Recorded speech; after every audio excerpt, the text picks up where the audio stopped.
Eh bien ça y est les amis, c'est fait, le fameux Mercosur. Les Européens, malgré le fait que Macron vous dise que non, ça ne va pas se faire comme ça, etc., pas dans l'état actuel des choses, eh bien non, les Européens ont enfin bouclé cet accord de libre-échange après 25 ans de négociations, un quart de siècle. Alors oui, je sais c'est long, mais apparemment, d'après von der Leyen et sa bande, eh bien ça valait le coup. Ursula von der Leyen l'a annoncé fièrement, vous comprenez, c'est une victoire pour l'Europe, elle a dit.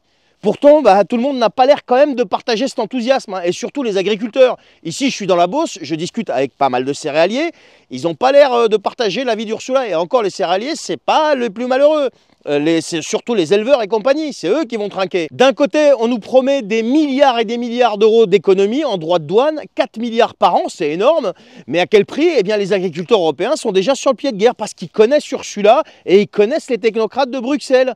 En France, les manifestations s'enchaînent, les médias n'en parlent pas, et c'est pas pour rien. S'ils n'en parlent pas, c'est qu'ils savent très bien que l'avis des agriculteurs ne colle pas du tout avec ce qu'annonce Ursula von der Leyen et sa bande.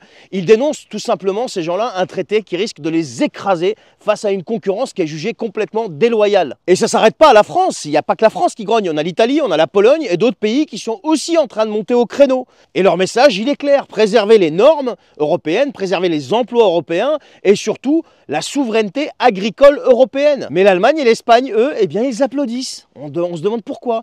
Ils parlent d'une opportunité unique, tout ça pendant que certains à Bruxelles préfèrent fermer les yeux sur les conséquences néfastes de tous ces accords de libre-échange et notamment ici du Mercosur. Du côté des défenseurs du traité, bien sûr, on assure que tout est sous contrôle. Les produits importés du Mercosur devront respecter de manière la plus drastique, si vous voulez, les normes européennes. Pas de passe-droit.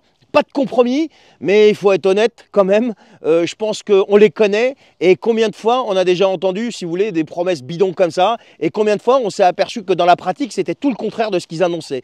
Non mais s'il y a des amis agriculteurs ou éleveurs ou ce que vous voulez ici qui viennent me dire le contraire, dites-moi ce que vous en pensez. Alors les dés sont jetés cette fois-ci, Macron pour la énième fois n'a pas tenu promesse et il a essayé de vous faire croire que, mais en fait il nous a démontré par A plus B ce qu'on dit depuis des années, que ce n'est pas lui qui décide, c'est le pouvoir supranational qu'il a au-dessus de la tête, qui s'appelle Bruxelles, et en la personne de Madame Ursula von der Leyen. Point final, fermez le banc, circulez, il n'y a plus rien à voir. Et le prochain accord, ça sera quoi en fait? Et les agriculteurs, qui va vraiment les aider? Ce n'est pas les petites mesures bidons d'une ministre de l'Agriculture qui va venir leur sauver la mise. Bien au contraire. Elle vient mettre des pansements sur des plaies, elle les rend dépendants parce que tout ce qu'elle leur sort, ce sont des prêts et des prêts. Mais sur le fond, qu'est-ce qui se passe dans leur dos? Dans leur dos, on signe des accords qui signent leur mort programmée. Merci les amis de m'avoir suivi.